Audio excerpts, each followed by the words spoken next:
Setelah itu ikhwan, disunnahkan lagi salat sunnah wudu. Ini fadilahnya azim. Dengan inilah Sayyidina Bilal bin Rabah mendapatkan kelebihan. Dan hebatnya Rasulullah, Pak. Ini bangganya kita menjadi umat Rasulullah. Mudah-mudahan kita benar-benar diperhatikan. Allah menyifatkan tentang Rasulullah itu, Pak, harisun alaikum, sangat-sangat memperhatikan kalian, kata Allah. Harisun alaikum bil mu'minin raufur rahim. Dan beliau sangat cinta dan kasih kepada setiap mukmin. Apa yang terjadi dengan Sayyidina Bilal? Ini Isra Mi'raj dah lama lagi nih, insyaallah. Ketika Isra Mi'raj Rasulullah, beliau diperkenankan Allah untuk melihat apa yang ada di surga dan di neraka. Rasulullah, jangan kita bayangkan bagaimana dan bagaimana, Pak. Ya, ini hak Nabi menyampaikan. Dan itulah tanda-tanda kebesaran yang Allah tunjukkan kepada Nabi Muhammad, linuriyahu min ayatina, untuk kami pertunjukkan tanda-tanda kebesaran kami, kata Allah. Di antaranya beliau dipertunjukkan tentang apa yang ada di surga yang disiapkan Allah untuk orang yang soleh dan muttaqin, beriman, dan apa yang Allah persiapkan di neraka untuk orang-orang kafir dan orang-orang fasik yang tidak sempat bertaubat kepada Allah. Nah, di antara yang beliau ceritakan ketika beliau melihat ketemu dengan Sayyidina Bilal, Rasul bilang, wahai Bilal, aku mendengar suara terompahmu di surga. Sallallahu alaihi Nabi Muhammad.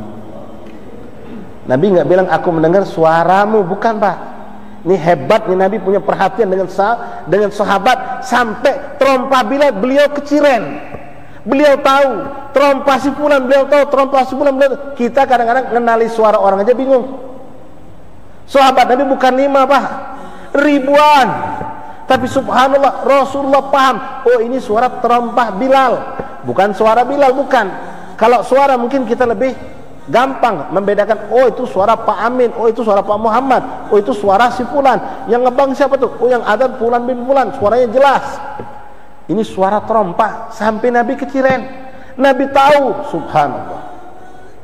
Dan itu perhatian bukan hanya untuk mereka sahabat, Pak, untuk kita yang hidup zaman ini pun terus diperhatikan oleh Rasulullah, karena Allah mengatakan harisun alaikum lil mu'minina rauf alaikum, di situ kepada kalian umat Islam, bukan hanya kepada mereka para sahabat.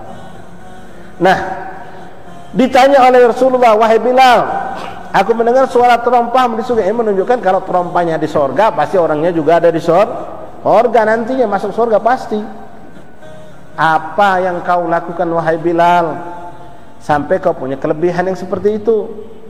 Maka Bilal pun mengatakan, ya Rasulullah, aku tidak punya amalan-amalan yang lebih.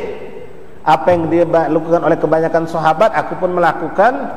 Aku ngerasa tidak punya sesuatu kelebihan. Ada sesuatu yang kau lebihkan wahai Bilal? Coba kau pikirkan. Lalu beliau mengatakan, barangkali ini ya Rasulullah. Aku, kata beliau, saya ini ya Rasulullah, setiap batal wudu saya wudu, dan setiap wudu saya sholat sunnah wudu. Itu kata Nabi. Dengan itulah wahai Bilal, kau mendapatkan magam, kedudukan khusus di surganya Allah. Jadi setiap sholat bis wudu, sholat sunnah wudu, Pak, kita kerjakan. Nah, sekarang sholat sunnah wudu ini ada usul sunnatul wudu rakaataini lillahi ta'ala. Beb, aku tuh pengen beb nak sholat sunnah wudu, tapi kadang-kadang masuk ke sini cuma cukup 2 rakaat sholat sunnah. Aku bingung, apa gobliyah, apa sunat wudu, apa tahiyatul masjid. Kalau aku lakukan dua, tak cukup. Aku tengok jam digital tu tinggal 30 detik lagi, atau 1 menit, tak cukup kalau 6 rakaat tu. Nah, di sini penting kita belajar, Pak. Ada beberapa jenis solat yang boleh digabung dengan satu solat dengan beberapa niat. Di antaranya solat sunat tahiyatul masjid dengan gobliyah, ba'diyah, bisa. Dan tentu gobliyah kalau tahiyatul masjid. Kemudian solat sunnah wudu pun bisa digabung dengan sholat sunnah gobliyah atau tahiyatul masjid. Jadi misal Bapak kebetulan sebelum adzan maghrib masuk ke masjid ngambil wudhu, kan sunnah tahiyatul masjid, kebetulan ambil air wudhu, tapi lihat nih adzan kira-kira tinggal nggak nyampe 2 menit lagi. Kalau aku 2 nggak cukup, ya sudahlah aku gabungkan saja. Ya kadang-kadang orang mau karena malas, ada capek kebanyakan, 2 aja langsung sepaket. Kan Nabi bilang boleh semalam. Ya memang ini suatu kemudahan dari Allah. Masuk usolli sunnatul wudu wa tahiyatul masjid.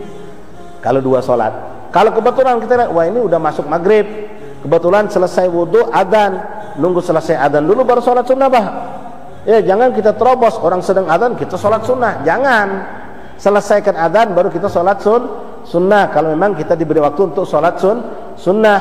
Misal di masjid ini menerapkan sholat sunnah qobliyatul maghrib misal, maka bapak bingung, ini 2 rakaat langsung qomat. Aku pengen sholat sunnah wudhu, pengen sholat tahiyatul masjid, pengen sholat sunnah qobliyatul maghrib. Digabung bisa.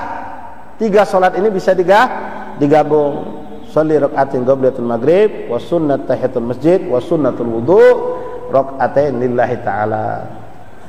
Sambil takbir dilintaskan niat itu. Nah, kalau enggak, ya kita sendirikan, silakan. Lebih banyak sujud, lebih banyak sholat, lebih banyak pahala. Tentu kalau waktunya panjang, kemampuan kita ada, silakan. Wudhu 2 rakaat khusus, tahiyatul masjid dulu pertama. Selesai tahiyatul masjid, sholat sunnah wudhu. Selesai sholat sunnah wudhu, sholat qobliyah. Boleh. Nah, sholat sunnah wudhu ini sampai kapan waktunya? Tidak ada batasan. Bapak wudhu kebetulan, misal pas wudhu masuk ke masjid, kebetulan majlis. Kalau saya sholat sunnah nanti ilmu saya lepas. Apa saya sunnah, apa saya duduk di masjid, duduk di majlis, langsung duduk di majlis afdal, Pak. Karena tidak mungkin bapak sambil sholat dengar ilmu. Kalau kita lakukan maka enggak khusyuk dua-duanya. Jadi kalau ada ilmu, bukan zikir, Pak ya. Kalau orang sedang zikir, bapak silakan sholat sunnah tahiyatul masjid, silakan sholat sunnah apapun silakan. Tapi kalau pengajian ilmu, boleh ditinggalkan sholat sunnah untuk merebut ilmu tersebut. Nah sekarang saya belum sholat sunnah wudhu tadi, belum sholat sunnah wudhu.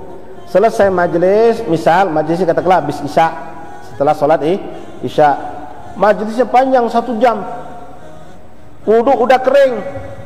Apakah masih boleh untuk melakukan sholat sunnah wudhu? Ulama sepakat mengatakan masih boleh.